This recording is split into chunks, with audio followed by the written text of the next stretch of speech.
ఆకాశవాణి ప్రాంతీయ వార్తలు చదువుతున్నది కనపర్తి రాణి. ముఖ్యాంశాలు: ఆంధ్రప్రదేశ్లోని విశాఖపట్నంలో కేంద్ర మంత్రి సర్బానంద్ సోనోవాల్ ఈరోజు పర్యటిస్తున్నారు. రాష్ట్ర స్థాయి స్వచ్ఛాంధ్ర అవార్డులను ఆంధ్రప్రదేశ్ ముఖ్యమంత్రి నారా చంద్రబాబు నాయుడు ఈరోజు ప్రదానం చేస్తారు. క్రీడల ద్వారా శారీరక, మానసిక వికాసం సాధించవచ్చని ఆంధ్రప్రదేశ్ వైద్య ఆరోగ్య శాఖ మంత్రి వై సత్యకుమార్ యాదవ్ పేర్కొన్నారు. తెలంగాణలో పత్తి మద్దతు ధర కొనుగోలు కేంద్రాల ఏర్పాటుపై సీసీఐ, మిల్లర్లతో వ్యవసాయ శాఖ మంత్రి తుమ్మల నాగేశ్వరరావు ఈరోజు సమావేశాన్ని నిర్వహిస్తారు. మహిళల వన్డే ప్రపంచ కప్లో భాగంగా భారత్, పాకిస్తాన్ మహిళల జట్ల మధ్య జరిగిన క్రికెట్ మ్యాచ్లో భారత్ విజయం సాధించింది. వార్తల వివరాలు: ఆంధ్రప్రదేశ్లోని విశాఖపట్నంలో కేంద్ర ఓడరేవులు, షిప్పింగ్, జలమార్గాల శాఖల మంత్రి సర్బానంద్ సోనోవాల్ ఈరోజు పర్యటిస్తున్నారు. పర్యటనలో భాగంగా విశాఖ సముద్ర తీరానికి చేరుకోనున్న వెరీ లార్జ్ గ్యాస్ క్యారియర్ వీఎల్జీసీ శివాలిక్కు స్వాగతం పలుకుతారు. దీనిపై విశాఖపట్నం నుంచి మా ఆకాశవాణి ప్రతినిధి డివి సత్యనారాయణ మరిన్ని వివరాలను అందజేస్తారు.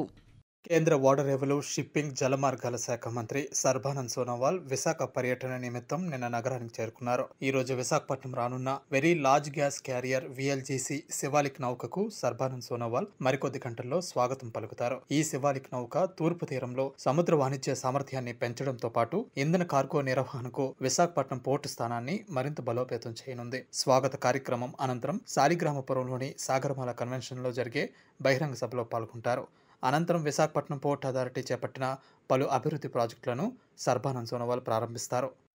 కేంద్ర ప్రభుత్వం అమలు చేస్తున్న స్వచ్ఛ పురస్కారాల తరహాలో ఆంధ్రప్రదేశ్ ప్రభుత్వం రాష్ట్ర స్థాయిలో చేపట్టిన స్వచ్ఛాంధ్ర అవార్డులను ముఖ్యమంత్రి నారా చంద్రబాబు నాయుడు ఈరోజు ప్రదానం చేస్తారు.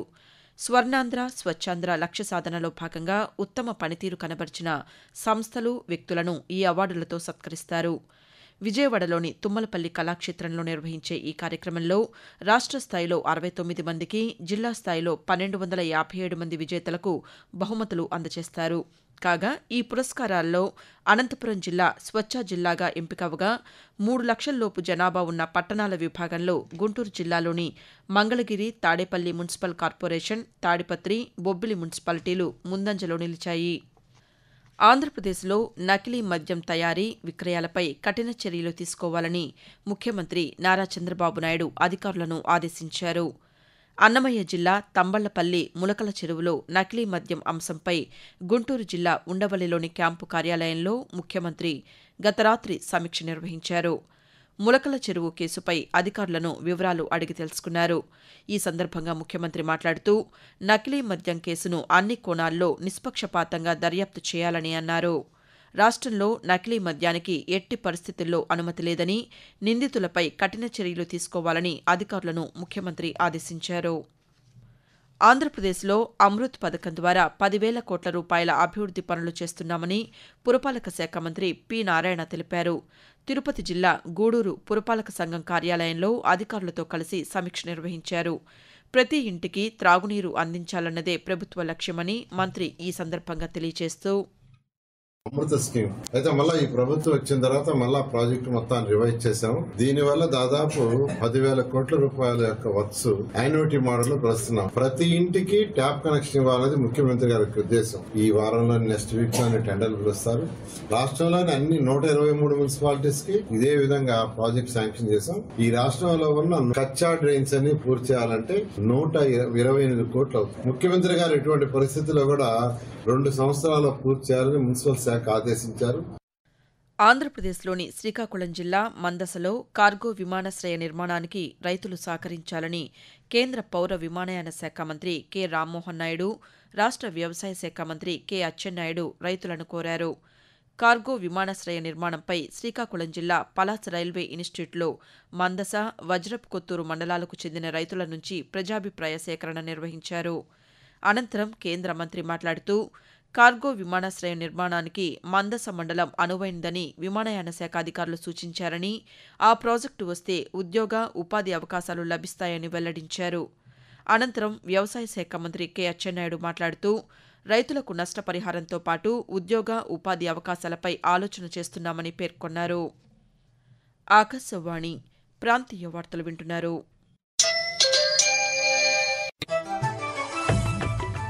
నిరంతర వార్తా విశేషాల కోసం ఆకాశవాణి సామాజిక మాధ్యమ వేదికలైన news on air YouTube channel ను, newsonair.gov.in వెబ్సైట్ ను, ట్విట్టర్ లో ఆల్ ఇండియా రేడియో న్యూస్ ను వీక్షించండి. తెలుగు ప్రాంతీయ వార్తా విశేషాల కోసం ఆకాశవాణి న్యూస్ విజయవాడ మరియు Akashvani news Visakhapatnam YouTube channels ను వీక్షించండి.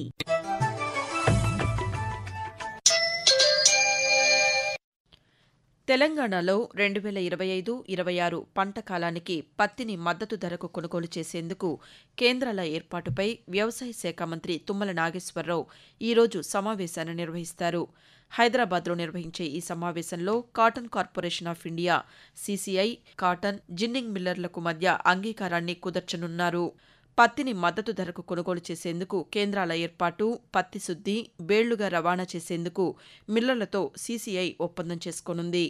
రాష్ట్ర ప్రభుత్వం ఈ నెల 1 నుంచే కొనుగోలు ప్రారంభించాలని భావించినా CCI టెండర్లు పూర్తి కాకపోవడంతో CCI మిల్లర్లతో మంత్రి సమావేశం కానున్నారు. క్రీడల ద్వారా శారీరక, మానసిక వికాసం సాధించవచ్చని ఆంధ్రప్రదేశ్ వైద్య ఆరోగ్య శాఖ మంత్రి వై. సత్యకుమార్ యాదవ్ అన్నారు.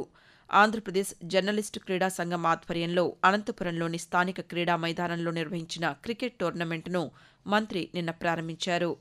రాష్ట్ర ప్రభుత్వం క్రీడలను ప్రోత్సహిస్తోందని ఈ సందర్భంగా ఆయన పేర్కొంటూ, జర్నలిస్టుల్లో క్రీడా స్ఫూర్తిని నింపుతూ క్రీడల్లో వారి ప్రతిభను వెలువదీసే విధంగా క్రికెట్ పోటీలు నిర్వహించడం అభినందనీయం. దాదాపు 16 జట్లు రాష్ట్రంలోని అన్ని ఉమ్మడి జిల్లాల నుంచి ఈ క్రీడా పోటీల్లో పాల్గొంటున్నాయి. అనంతపురం వేదికగా ఈ క్రీడా పోటీల్లో పాల్గొనడం అభినందనీయం. ప్రభుత్వం ఈ క్రీడలను ప్రోత్సహించడానికి ప్రయత్నాలు చేస్తా ఉన్నాయి. మహిళల వన్డే ప్రపంచ కప్లో భాగంగా శ్రీలంకలోని కొలంబో వేదికగా భారత్, పాకిస్తాన్ మహిళల జట్ల మధ్య జరిగిన వన్డే క్రికెట్ మ్యాచ్లో 88 పరుగుల తేడాతో భారత్ విజయం సాధించింది. తొలుత భారత్ 50 ఓవర్లలో 247 పరుగుల వద్ద ఆలౌట్ అయింది. అనంతరం బ్యాటింగ్కు దిగిన పాకిస్తాన్ 43 ఓవర్లలో 159 పరుగులకే ఆలౌట్ అవడంతో 88 పరుగుల తేడాతో భారత జట్టు గెలుపొందింది. 2 మ్యాచ్ల్లో గెలుపొందిన భారత జట్టు 4 పాయింట్లతో అగ్రస్థానంలో ఉంది. కాగా ఈ నెల 9వ తేదీన విశాఖపట్నంలో జరిగే తదుపరి మ్యాచ్లో దక్షిణాఫ్రికాతో భారత్ మ్యాచ్ ఆడనుంది. వాతావరణం. ఆంధ్రప్రదేశ్ తీర ప్రాంతం నుంచి రాయలసీమ, తమిళనాడు మీదుగా ద్రోణి కొనసాగుతోందని అమరావతి వాతావరణ కేంద్రం తెలియజేసింది.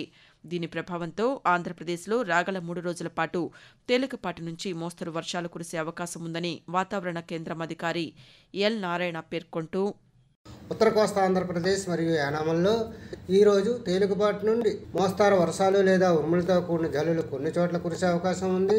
ఇక దక్షిణ కోస్తా ఆంధ్రప్రదేశ్లో ఈరోజు తేలికపాటి నుండి మోస్తారు వర్షాలు లేదా ఉరుములతో కూడిన జల్లులు 1 లేదా 2 చోట్ల కురిసే అవకాశం ఉంది. ఇక రాయలసీమలో ఈరోజు తేలికపాటి నుండి మోస్తారు వర్షాలు లేదా ఉరుములతో కూడిన జల్లులు కొన్ని చోట్ల కురిసే అవకాశం ఉంది. భారీ వర్షాలు ముఖ్యంగా తిరుపతి, చిత్తూరు, అన్నమయ్య జిల్లాల్లో 1-2 చోట్ల కురిసే అవకాశం ఉంది. మరోవైపు తెలంగాణలోనూ రానున్న 3 రోజుల పాటు మోస్తరు నుంచి భారీ వర్షాలు కురిసే అవకాశం ఉందని హైదరాబాద్ వాతావరణ కేంద్రం తెలియజేసింది. ప్రాంతీయ వార్తలు ముగించే ముందు ముఖ్యాంశాలు మరోసారి. ఆంధ్రప్రదేశ్లోని విశాఖపట్నంలో కేంద్ర మంత్రి సర్బానంద్ సోనోవాల్ ఈరోజు పర్యటిస్తున్నారు. రాష్ట్ర స్థాయి స్వచ్ఛాంధ్ర అవార్డులను ఆంధ్రప్రదేశ్ ముఖ్యమంత్రి నారా చంద్రబాబు నాయుడు ఈరోజు ప్రదానం చేస్తారు. క్రీడల ద్వారా శారీరక, మానసిక వికాసం సాధించవచ్చని ఆంధ్రప్రదేశ్ వైద్య ఆరోగ్య శాఖ మంత్రి వై. సత్యకుమార్ యాదవ్ పేర్కొన్నారు. ఆకాశవాణి ప్రాంతీయ వార్తలు ఇంతటితో సమాప్తం. తిరిగి 7 గంటల 5 నిమిషాలకు జాతీయ వార్తలు వింటారు.